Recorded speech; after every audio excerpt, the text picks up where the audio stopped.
Outside the courthouse at Nuremberg, the last evidence has been heard. In the few hours that remain before the verdict, the place is guarded with redoubled caution. No chance is offered for a sensational rescue of the kind pulled off by Mussolini. The well-drilled, highly disciplined American guards allow no relaxing of these strict orders that no unauthorized person shall pass through. Their duties have been comparatively light while the court has not sat, in the interval between the last speeches and the pronouncing of judgment.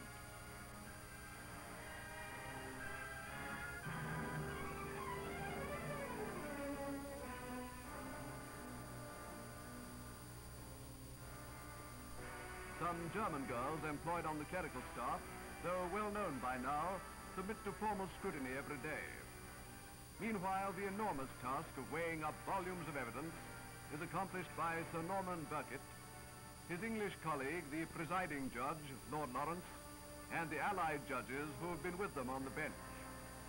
While they deliberate, the courtroom itself is empty and strangely silent after the dramatic proceedings of the past few months.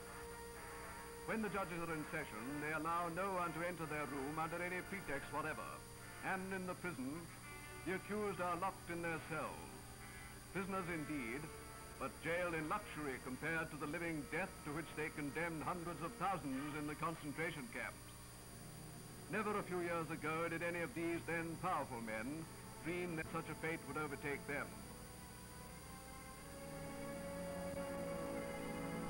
Nuremberg itself, if not a dead city, is but the battered shell of the town, world-renowned for its medieval beauty that it was before the war. Over large areas there is nothing but devastation. Graveyard of ancient culture, whose ruin was heralded by the tramp of Hitler's barbaric horde.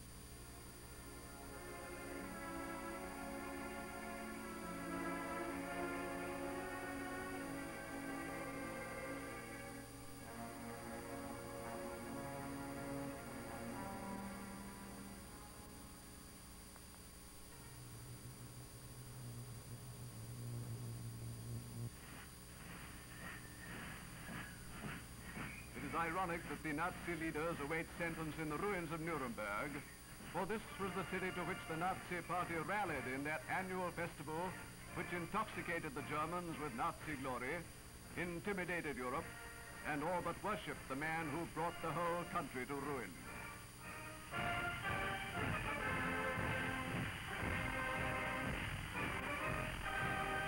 Goebbels and Himmler, like the arch-criminal himself, have escaped justice. Some of the gang are dead, but for those captured by their lies, bitter reflections upon the leader who brought them to the condemned cell.